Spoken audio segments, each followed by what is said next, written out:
में चलने की बीमारी। आरती की शादी सुंदर नगर के एक परिवार में हुई। वो अपने पति जगदीश और सास ससुर के साथ रहती थी। आरती को नींद में चलने की बीमारी थी। एक बार रात को जब सभी घर वाले सो रहे होते हैं, तब जगदीश की आंख खुलती है और वो देखता है कि आरती बिस्तर पर नहीं सो रही। अरे, ये आरती कहाँ चली गई? जगदीश आरती को ढूंढने कमरे के बाहर जाता है। पूरे घर में ढूंढता है पर आरती कहीं नहीं मिलती। जगदीश को उसकी चिंता हो जाती है। इतनी रात को कहाँ जा सकती है आरती? तभी उसके पीछे कोई चल रहा होता है। जगदीश पीछे मुड़ता है और एकदम से चौंक जाता है। वहाँ आरती खड़ी होती है।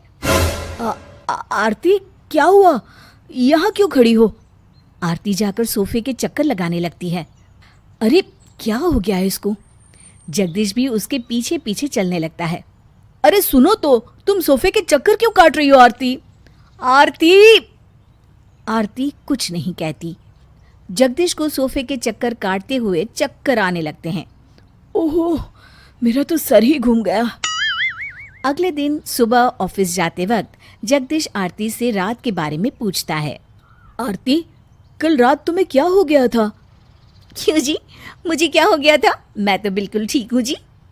अरे मतलब, कल रात क्या हुआ था? तुम्हें बिल्कुल भी याद नहीं आरती? नहीं तो क्या याद करना है, पहले वो तो बताइए। खुद भी लेट हो रहे हैं और मुझे भी बातों में उलझा कर रखा है। मैं जा रही हूँ रसोई करने, बहुत काम पड़े हैं। आरती रसोई में चली जाती है और जगदीश सोच में पड़ जाता है। अगली रात आरती की सास रसोई में पानी पीने के लिए जाती है और तभी किसी को चलता देख एकदम से डर के चिल्लाती है। आरती की सास देखती है कि आरती रात के 3 बजे खाना बना रही है, पर उसे बिल्कुल भी होश नहीं है। उसकी सास ये भी देखती है कि पूरी रसोई में सब कुछ फैल रखा है।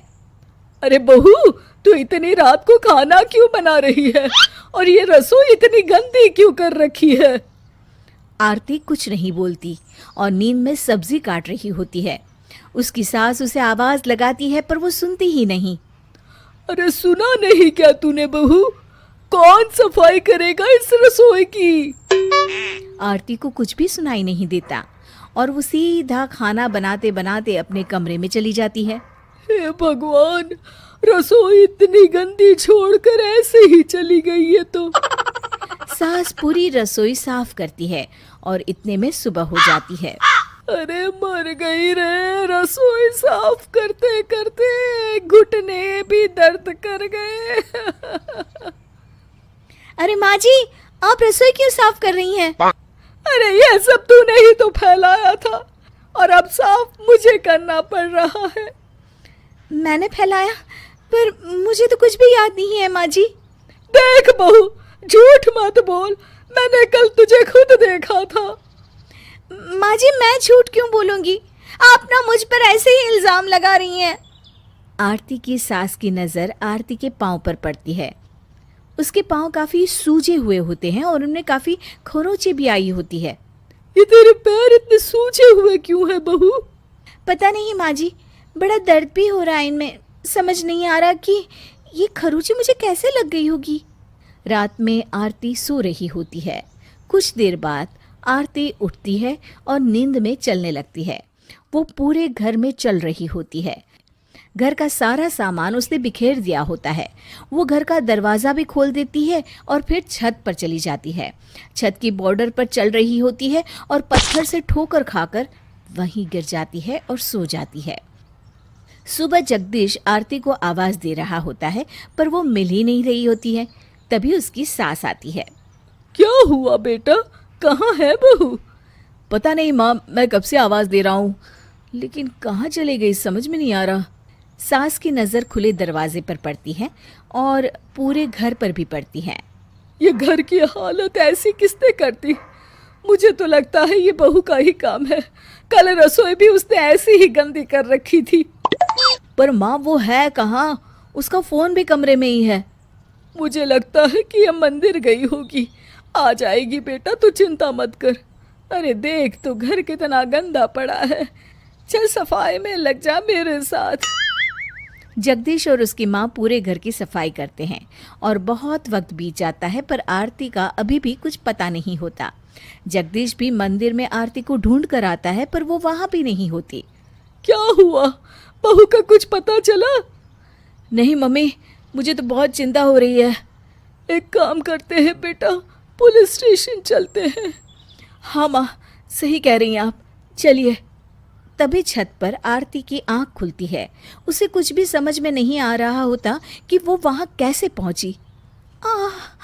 बहुत दर्द हो रहा है। मैं यहाँ कैसे आ गई? जगदीश और उसकी माँ पुलिस स्टेशन जा ही रहे होते हैं कि तभी आरतियाँ सीढ़ियों से उतर रही होती है। मर गई रे, कितना दर्द हो रहा है।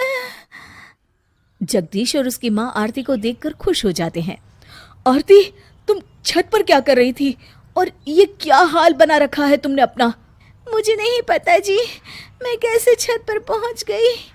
आरती की सास याद करती है कि कैसे आरती को रसोई में जाने वाली बात भी याद नहीं थी। जगदीश बेटा, मुझे लगता है बहू को नींद में चलने वाली बीमारी हो गई है। हाँ माँ, तभी तो इसे सुबह को कुछ भी याद नहीं रहता। पर ये तो बहुत खतरनाक बीमारी है, बहू को कुछ भी हो सकता है। तो फिर माँ, हमें पुलिस स्टेशन नहीं, डॉक्टर के पास चलना चाहिए। जगदीश आरती को डॉक्टर के पास ले जाता है और आरती की नींद में चलने वाली बीमारी का अब इलाज हो रहा होता है। घर की औरत पार्ट 2। मीना याद है ना आपको, जिसके ससुराल में ससुर और पति कैसे उसका और उसकी सास का अपमान किया करते थे। वैसे तो मीना को नौकरी की इजाजत मिल गई थी, लेकिन मीना, ये क्या है? खाना अभी तक नहीं बना। कब से मैं यहाँ बैठा हूँ कि नाश्ता कर लूँ। बस 2 मिनट, वो ऑफिस की एक ईमेल करनी है। तभी ससुर जी आ जाते हैं। मैंने कहता था, जिस दिन ये फीमेल ईमेल करने लगेगी घर नहीं चलने वाला। तभी सास हाथ में नाश्ते की प्लेट ले आती है। ये लो, सभी उपमा खाओ। गर्मा गर्म स्वादिष्ट उपमा देखकर, वाह माँ जी, 2 मिनट में ये कमाल, क्या बात है। वो आता है ना रेडी टू ईट वाला पैकेट, वही बनाया है। स्वाद बता बहू कैसा है।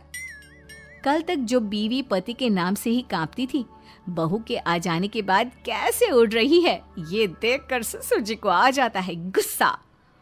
हाँ, पैसे तो पेड़ पर उगते हैं ना, या तेरा बाप दे जा रहा है जो बैठे बैठे पैसे खर्च कर रही है। अरे जरा शरीर चला लिया कर, वरना पता है ना जब मेरा हाथ पड़ेगा तो कैसे काम करती है तू। बहू बेटे के सामने खुद का अपमान सास बर्दाश्त नहीं कर पाती और रोती हुई कमरे में चली जाती है। क्या पापा, क्या जरूरत थी माँ से ऐसे बात करने की? सुबह से कुछ नहीं खाया है, अब जब खाना आया तो रुला दिया आपने। चलिए देखते हैं माँ कहाँ गई। मेरी जूती भी ना जाए उस पागल औरत को देखने। अरे क्या गलत काम मैंने? बस यही ना कि भाई पैसे बचाओ। अरे कमाने बाहर निकले ना, तब पता चले कि कैसे हड्डी गल जाती है। बात तो सही कह रहे हैं पिताजी, माँ को तो बस पैसे उड़ाना आता है। अरे पर माँ ने तो सबके लिए नाश्ता ही बनाया था ना, कौन सा खुद के लिए गहने खरीदे थे। खैर, बहू समझ जाती है कि सारा मामला कमाई का ही है, क्योंकि सास कुछ करती नहीं, कुछ कमाती नहीं, तो ससुर जी उन पर हावी रहते हैं। फिर क्या था, अब थी बारी बहू की। माँ जी, दरवाजा खोलिए, देखिए मैं उपमा लेकर आई हूँ, गर्मा गर्म खा लेते हैं। सास कमरा खोल देती है। सामने खड़ी होती है बहू, हाथ में उपमा की प्लेट लेकर। बहू सास की सूजी आंख देखकर समझ जाती है कि मामला गड़बड़ है। वो बात पलटते हुए कहती है, माँ जी वो आपकी काली साड़ी पर काला ब्लाउज है ना, वो प्लीज मुझे दीजिए। मुझे कल ना काली साड़ी पहनी, लेकिन कोई ब्लाउज ही नहीं है। सास बहू की बात में अपना गम भूल जाती है। हाँ हाँ बहू, क्यों नहीं, वो तो मैंने अपने हाथों से डिजाइन किया था। चल अभी निकाल कर देती हूँ तुझे। सास बहू को ब्लाउज निकाल कर दे देती है। फिर अगले रोज, माँ जी आज तो ऑफिस में कमाल ही हो गया, पता है क्या, सारी सहेलियों ने घेर लिया, पूछ रही थी ब्लाउज कहाँ से खरीदा। मैंने भी बोल दिया मेरी सास ने सिलाया, वो भी खुद डिजाइन करके। ये तो वही बात हो गई कि झोला छाप डॉक्टर की दवाई काम कर गई। अरे बहू, ये तो बस ऐसे ही बना दिया था। लेकिन माँ जी आपको पता है, ये देखिए 2 लोगों ने तो मुझे कपड़ा भी दे दिया और नाम भी, सेम टू सेम डिजाइन का ब्लाउज बना दो, और बदले में ये 2000 रुपए। हाथ में 2000 देखकर सास की तो आंखें फटी की फटी रह जाती है। अरे बहू, ये तो कमाल ही कर दिया। ये काम तो मैं कल तेरे ऑफिस जाने से पहले ही खत्म कर दूंगी। सच्ची माँ जी? कैसे इतनी जल्दी? अरे बहू, वो बस नाप है ना, उसी के आकार का काट काट कर डिजाइन ही तो देना है। ये तो मेरे बाएं हाथ का खेल है। अगले रोज बहू ऑफिस जाती है और फिर शाम को 2 ब्लाउज ले आती है। अरे बहू, क्या बात है, लेकिन इसकी डिजाइन। बहू फोन में सास को डिजाइन दिखाती है। अरे ये तो बच्चों वाला डिजाइन है, रुक अभी थोड़ी देर में ही दे देती हूँ। सास बहू को कपड़े सिल कर देती और बहू सास को रुपए। फिर एक रोज, माँ जी ये लीजिए कपड़े, लेकिन इसकी सिलाई मैंने ज्यादा ली है। वो क्या है ना, हैवी काम है तो मेहनत ज्यादा लगेगी ना आपको। अरे रहने देती बहू, मैंने कौन सी बुटीक खोली है। बहू को सास की बात में दम लगता है और वो कुछ सोचती हुई निकल जाती है। वो कमरे में बैठी होती है कि उसके ससुर की जोर जोर से चिल्लाने की आवाज आती है। फिर फिजूल खर्ची। अरे तुम्हारे जैसी बेकार ना काम काज करने वाली औरत कब पैसे की कीमत समझेगी। क्या जरूरत थी ये मशीन खरीदने की। अरे वो मैंने EMI में ली है, आपको पता है ना कपड़े सिलने का कितना शौक है मुझे। हाँ तो क्या दर्जी बनोगी, लोगों को पकड़ पकड़ कर नाप लोगी। अरे कुछ तो शर्म करो। तभी बहू आ जाती है, उसके हाथ में चाबी होती है। माँ जी ये चाबी मैंने चौराहे में आपके लिए बुटीक खुला है, पैसा लोन से लिया है तो काम करके आप चुका देना। और हाँ माँ जी, कल उद्घाटन है तो 11 बजे दुकान में पहुँच जाना, पूजा में आपको ही बैठना है। ये सुनकर ससुर जी आग बुबला हो जाते हैं। कहीं नहीं जाएगी ये, इस घर की औरतें बाहर नहीं निकलती। तू तो इंजीनियर है इसलिए तुझे इजाजत दे दी, लेकिन ये तेरी सास 4 अक्षर नहीं आते इसको। अरे रहने दे, क्यों पैसा बर्बाद करवा रही है। सास को डांटने की आदत ससुर जी को जो लग चुकी थी। सास बहू की ओर देखती है। तो माँ जी कल वक्त से तैयार रहना। ससुर जी आप ही तो माँ जी को कहते थे ना उन्हें पैसे की कदर नहीं है, तो अब वो खुद ही कमाने जा रही हैं। अरे और क्या पापा, देखिए मीना ने कितना अच्छा बुटीक खुला है माँ के लिए। अरे रहने दो, ये कुछ नहीं कर पाएगी, गंवार कहीं की। ससुर की रजामंदी ना होने के बाद भी सास काम करती है, लेकिन ससुर भी ससुर होता है। एक रोज सास देर से घर आती है। कहाँ घूम रही थी, या कोई वक्त है घर आने का। घर का ठेका क्या आप मर्द लेंगे। अब लगोगी रसोई में, क्योंकि तुम्हारी बहू रानी भी नहीं आई अभी तक। पापा आज बाहर से ही मंगवा लेते हैं। आज बहुत ज़्यादा काम था, किसी की शादी का पूरा कपड़ा सिलना था। कल उन लोगों की ट्रेन थी, खुद बैठ कर काम करवा कर गए हैं। बहू ये पैसे हैं आज के गल्ले के, ज़रा संभाल ले। ससुर देख रहा होता है कि कैसे कल तक जिस औरत को वो बुरा भला कहकर डरा कर रखता था वो आज उससे ज्यादा कमा रही है। देखते हैं कितना दिन कमाती है। ससुर अब रोज कोई ना कोई ऐसा काम करता जिससे सास का काम बंद हो जाए। फिर एक दिन, हे भगवान 10 बज गया, बुटीक खोलने का वक्त हो गया है, लेकिन ये मेरी साड़ी, इस पर ये क्या गिर गया, पता नहीं किसने क्या डाल दिया, अब क्या करूं। सास दोबारा अलमारी से दूसरी साड़ी निकालती है, फिर उसे प्रेस करती है और किसी तरह बुटीक पहुंचती है जहां पहले से ही कस्टमर खड़े होते हैं। अरे क्या हो गया, लगता है काम चल गया तो मैडम के भाव बढ़ गए। पता है इस धूप में पिछले आधे घंटे से खड़े हैं, पता होता तो वो बगल वाली शॉप में ही दे देते। अरे माफ़ करिएगा, वो क्या हुआ ना, तैयार होकर निकल ही रही थी कि साड़ी में सॉस गिर गया, दोबारा साड़ी चेंज की तो आप आई। ठीक है, लेकिन अब आ गई है तो ज़रा जल्दी से कपड़े दे दो, हमें जाना है। सास को कस्टमर की बात बुरी लगती है, लेकिन क्या करती, वो जल्दी से सभी को सारा सामान देकर विदा करती है। सारा दिन काम करती है। वो निकल ही रही थी कि एक कस्टमर आती है। जी वो मेरी साड़ी है ना शादी की, उसका लहंगा बनवाना है। हाँ क्यों नहीं, बनवा लो। शादी की साड़ी के साथ इमोशंस जुड़े होते हैं। बिल्कुल सही बोला आपने, परसों मेरी शादी की सालगिरह है तो ज़रा बना देना। अरे नहीं, इतनी जल्दी कहाँ तैयार होता है शादी का लहंगा, कम से कम 4 दिन तो। देखिए आप 2 दिनों में जितना कमाती है ना वो मैं आपको 1 दिन में दे दूंगी, बस मेरी ये शादी की साड़ी का लहंगा बना दीजिए।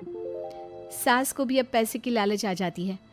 वो सोचती है कि वैसे भी कोई अर्जेंट काम नहीं है तो वो मैनेज कर लेगी। अब ठीक है, नाप दे दीजिए। औरत नाप देकर वहां से चली जाती है। सास सोचती है कि घर जाकर रात में काम करेगी। ये सोचकर वो उस औरत की शादी की साड़ी घर ले आती है। वाह, अब काम घर पर भी ले आ रही हो। हाँ, लेकिन घबराइए नहीं, घर के काम में कोई असर नहीं होगा। सास घर का काम करती है, बहू के साथ खाना बनाती है, खिलाती है और फिर क्या बात है सासू माँ, बड़ी जल्दी जल्दी काम कर रही हैं आज। सास बहू को सारी बात बताती है। क्यों माँ जी, इतनी भी क्या मेहनत करना। अरे बात सिर्फ पैसे की नहीं है, बल्कि उस बेचारी औरत की इमोशंस की भी थी। ये उसकी शादी की साड़ी है ना। ससुर पास खड़ा सब सुन रहा था। अब देखो, बहुत काम करने का शौक है ना, कैसे भरे बाजार तुम्हारी दुकान खुद तुम बंद करोगी। जब सास पूरी रात काम करके सुबह लेटती है, मौका देखकर ससुर कैंची से साड़ी को काट देता है। अगली सुबह, चलो, कल आधा लहंगा सिला था, आज पूरा करके शाम को ही उसे उसका लहंगा सौंप दूंगी। लेकिन ये क्या, सास जैसे ही लहंगा उठाती है, लहंगा तो फटा होता है।